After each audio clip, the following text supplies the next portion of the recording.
এই ব্রাহ্মণবাড়িয়ার মানুষ বারবার দিনের জন্য নজরানা পেশ করেছে, কথা বলেন ঠিক কিনা?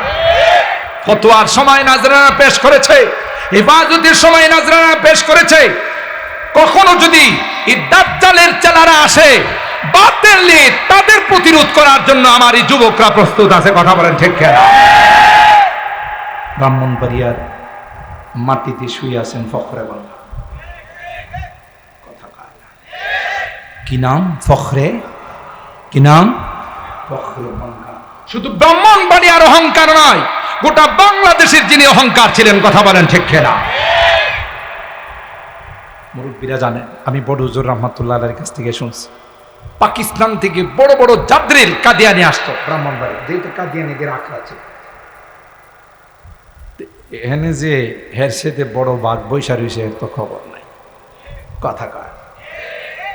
আয়সা হে অহংকার কইরা কইতো, মেরে ফরিকে মুকাবিল जो भी दावा करेगा मैं उसे रद्द करूंगा। বুঝেন না? মুরব্বীরা তো বুঝেন, পোলাপানিরা বুঝেন। স্বাধীনতার সময় কিছু উর্দু কইছেন না? এই যে পাঞ্জাবিরা যখন আইছে, আরে নতুন স্বাধীনতা না, আগের স্বাধীনতার কথা কইতেছে। এরা মনে করছে যে নতুন স্বাধীনতা, এটা তো 24-এর স্বাধীনতা, আর ওইটা ছিল 71-এর স্বাধীনতা, কথা বলেন। তো পাকিস্তানি বাহিনী আইসা যারে পাইতো এর জিজ্ঞাসা করতো, কিয়া তো মুসলমান হ্যাঁ, কথা কয়, কিয়া তো মুসলমান হ্যাঁ। তখন আমরা বলতাম কি, হ্যাঁ ভাই পাক্কা মুসলমান। কি বলতো? হ্যাঁ ভাই পাক্কা মুসলমান হো। বলতো মুসলমান হ্যাঁ তু তেরা কলমা বাতা, মুসলমান হয়ে থাকলে কলমা কর। বাঙালি কয় লা ইলাহা ইল্লা আনতা সুবহানাকা ইন্নী কুনতু মিনাজ জালিমিন। এ বাঙালি থোড়াই কলমা হ্যায়, এ তো মুসিবত কে দোয়া হ্যায়।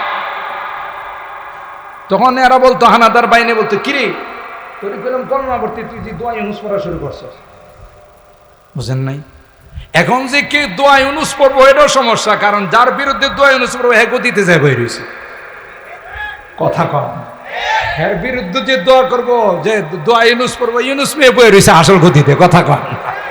দোয়া ইউনুস পড়েও কোনো লাভ না, কথা কয় না। আল্লাহ, বাঙালি থোড়াই কলমা হ্যায়, এ তো মুসিবত কি দোয়া হ্যায়। তখন বাঙালি বলতো, তুই কিয়া করে, তুম মার রাহি गुली कर रहे हैं, इसलिए मुसीबत के कलमे के बदले में मुसीबत की दुआ ही पढ़ दिया। तो आयशा बोलतो, मेरी फरीक मुकाबिल जो भी दावा करेगा मैं उसे रद्द करूंगा। আমার এন্টি পার্টি যে কিছু বলবে আমি এটা প্রতিহত করব, খণ্ডন করব। বাপি বুকের পাটাটা কথা। ফখরে বাঙ্গাল রহমাতুল্লাহ আলাইহি বেশি বেশি পান খাইতেন, পানের উপরে পান খাইতেন। তিনি পানের মধ্যে চুন লাগাইতেছে, যেমন একজন আমার জামার মধ্যে চুন লাগাইতেছে, কথা বলে। তো পানের মধ্যে চুন লাগাইতেন আর বলতেন, চুন লাগাইতেছে আর বলতেছে, মেরা দাওয়া ইয়ে হে কে লা ইলাহা ইল্লাল্লাহ মুহাম্মাদুর রাসূলুল্লাহ, আল্লাহ ছাড়া কোনো মাবুদ নাই, মোহাম্মদ আমার নবী, ইসে রদ করো। তুই যদি বাপের বেটা হয়ে থাকস তাহলে আমার এই দাবিটারে রদ করে, হ্যাঁ রদ করতে পারবো। রদ করলে এটারে খণ্ডন করলে হয়ে যাব কাফের, আর খণ্ডন না করলে এত বড় কথা কুশিলি গিল্লি, কথা কয় না। তো যে জমিনে হযরতে ফখরে বাঙ্গাল শুয়ে আছেন, মুফতি আজম মুফতি নুরুল্লাহ রাহিমাহুল্লাহ শুয়ে আছেন, রাইসুল মুফাসসিরিন শুয়ে আছেন, যেই জমিনে আল্লামা সিরাজি শুয়ে আছেন, হযরতুল আল্লামা রহমতুল্লাহ সাহেব শুয়ে আছেন, কথা বলেন ঠিক কিনা? এই জমিনে কেউ কি শয়তানি রাজত্ব কায়েম করতে পারবে? শয়তানি রাজত্ব কায়েম করতে চাইলে পরে লাইট মাইরাও তারে পাওয়া যাবে না, কথা কয় না, ঠিক কিনা বলেন?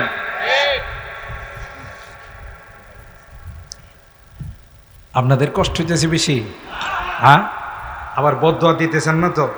আমি কিন্তু 12:30টায় শেষ করবো ইনশাআল্লাহ। তাহলে একটু আগায় বসেন, যে পিছনে দাঁড়ায় রয়েছে একটু আগায় বসেন, সবাই যুবক মাশাআল্লাহ। আরে যুবকরা প্রত্যেকটা ইসলামী মহাসম্মেলন আগান, একটু যুবকরা আগাবো, আগাও। এই যে দাঁড়ায় আছে একটু বসো, আমরা 12:30টায় দোয়া করবো, মাত্র 20 মিনিট আছে, বসো মাশাআল্লাহ, বসো, আগা যুবকরা আগাও। বাংলাদেশের প্রত্যেকটা বড় বড় ইসলামী মহাসম্মেলন এখন আয়োজন করে যুবকরা। সুবহানাল্লাহ। খুশি না বেজার? যুবকরা সবখানে এটার আয়োজন করে। আমার যুবকরা যেভাবে ইসলামের দিকে অগ্রসর হচ্ছে, অচিরেই ওই দিন বেশি দূরে নয় যেদিন ইসলামী হুকুমত, ইসলামী পতাকা পতপত করে বাংলাদেশের আকাশে উঠবে। আর যেদিন যেদিন ইসলামী পতাকা উত্তোলিত হবে সেদিনই চূড়ান্ত শান্তি বাংলাদেশে আসবে। তাগুতি তন্ত্র মন্ত্র দিয়া কি আসবে না? শান্তি আসবে। কোরআন আল্লাহ জীবন বিধান হিসেবে নাযিল করেছে। আজকে আফগানের দিকে তাকায় দেখেন, যে আফগানের কথা শুনলে সবাই কইতো যে তালেবান, সবাই কইতো যে সন্ত্রাস জঙ্গিবাদ। গোটা বিশ্বের মধ্যে আফগান এখন মডেল। আফগান মডেল। চুরি নাই, ডাকাতি নাই, কোন রকমের কোন দুর্নীতি নাই, রাত্রে নাই দিন নাই, যুবতী মেয়েরা রাস্তা দিয়ে চলাফেরা করতেছে, কেউ তার দিকে তাকে কিছু বলবে দূরের কথা তাকানোর সাহস নেই। কেন? পূর্ণাঙ্গ ইসলামী হুকুমত কায়েম আছে। সম্মানিত সুধী, যে কথা আপনাদের খেদমতে আরজ করতেছিলাম মনে আছে তো? ইসলাম কার মনোনীত ধর্ম?